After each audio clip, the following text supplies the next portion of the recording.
لہٰذا اس سے پہلے بچے کو اسکول کی فکر جتنی بچے کے لیے کرتے ہیں اور چیزوں کے لیے ہم فکر کرتے ہیں، اس بچے کو ساتھ میں یہ سکھائیں، خود اپنے آپ کو سکھائیں۔ اسی لیے ہمیں دعائیں بتائی گئی ہیں، آپ دیکھیں ذرا مفاتیح الجنہ کو اٹھائیں، اس میں کیا لکھا ہے ہر روز صبح کون سی دعا ہے؟ دعائے احد۔ دعائے احد میں ہم کیا پڑھتے ہیں؟ یہی تو پڑھتے ہیں کہ میں عہد کرتا ہوں اے میرے امام، زندہ رہوں یا مر جاؤں دونوں حالتوں میں وعدہ کرتا ہوں، میں آپ کا منتظر ہوں۔ یہ بہت ضروری ہے عزیزو، یہ اٹیچمنٹ اب تو اور ضرورت بن رہی ہے، اور زمانہ پرآشوب ہوتا جا رہا ہے۔ ہم جو ہے اس آخری، جو عربی میں کہتے ہیں دقت الساعہ، اس آخری گھنٹی کے بجنے کے قریب ہیں، ہمیں نہیں پتا کتنا ٹائم لگنے والا ہے، لیکن محسوس ہو رہا ہے، دور سے ہمیں نور نظر آ رہا ہے، وہ عدل الہی کی روشنائی اور اس کی کرنیں دکھائی دینے لگی ہیں۔ علماء کرام کہتے ہیں، میری بات نہیں ہے یہ، علماء کرام جو اس ٹاپک کے اوپر جو مکمل دسترس رکھتے ہیں ان کا یہ کہنا ہے۔ تو لہٰذا عزیزو، اب تو بہت ضروری ہے خود کو، قو انفسکم واہلیکم نارا، اپنے اور اپنے اہل و عیال کو، اپنے عزیزوں کو، رشتہ داروں کو آگ کی آگ سے بچاؤ۔ یہ ضروری نہیں ہے کہ جہنم تک کی آگ کا انتظار کریں، اس دنیا میں بھی آگ بن سکتی ہے بہت سوں کے لیے، لہٰذا یہ ضروری ہے کہ تیار کرنا ظہور کے لیے، خود کو تیار کرنا۔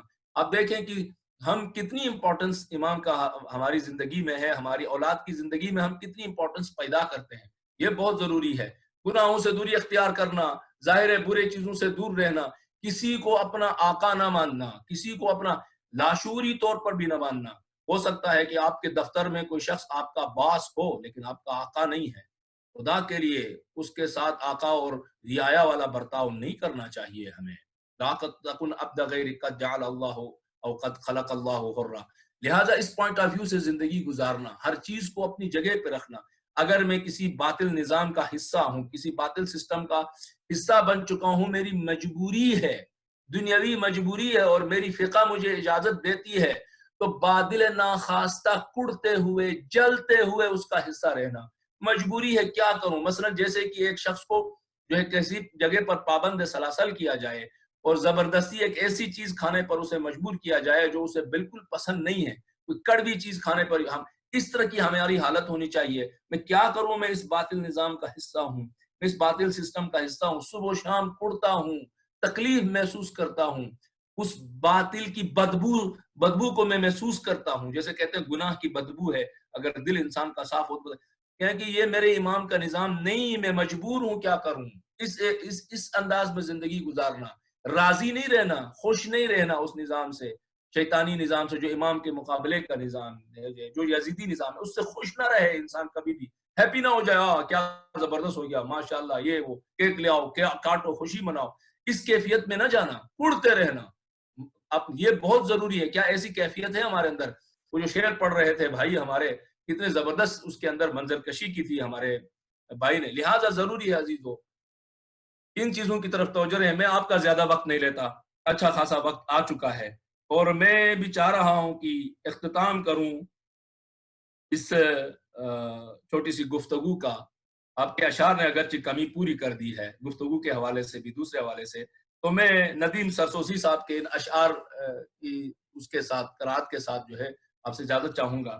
وہ فرماتے ہیں، روز و شب دم میری الفت کا بھرا کرتے ہو، روز و شب دم میری الفت کا بھرا کرتے ہو، حال دل اپنا عریضے میں لکھا کرتے ہو، میرے اجداد کا ماتم بھی بپا کرتے ہو، یہ بھی سچ ہے، میرے آنے کی دعا کرتے ہو، پھر بھی اعمال میں اخلاص نمایاں ہی نہیں، پھر بھی اعمال میں اخلاص نمایاں ہی نہیں، درمیاں تم میں کوئی بوذر و سلما بھی نہیں۔ دیکھیں، یہ بیان کرنے کا مطلب مایوسی کا شکار ہونا نہیں ہے، یہ تذکر ہے، ذکر فإن الذکر تنفع للمؤمنین۔ ہم خود کو، میں سب سے پہلے خود کو تذکر دے رہا ہوں، اس کے بعد دوسروں کے لیے۔ مایوسی کا شکار ہونا، الحمدللہ اب سب جو ہے بہت اچھے مومنین ہیں، باعمل ہیں، یہ آپ کی گفتار اور آپ کے اشعار سے ریفلیکٹ ہوتا ہے، آپ کی یہاں موجودگی اس بات کو نمایاں کرتی ہے، یہ تذکر ہے۔ فرماتے ہیں، دل سے لبیک کہا ہو تو کوئی بات نہیں، دل سے لبیک کہا ہو تو کوئی بات بنے، دل سے لبیک کہا ہو تو کوئی بات بنے، خون اشکوں میں ملا ہو تو کوئی بات بنے، قرض غیبت کا ادا ہو تو کوئی بات بنے، مثل حر محو بکا ہو تو کوئی بات بنے، فاصلے چند ہی لمحوں میں سمٹ سکتے ہیں، فاصلے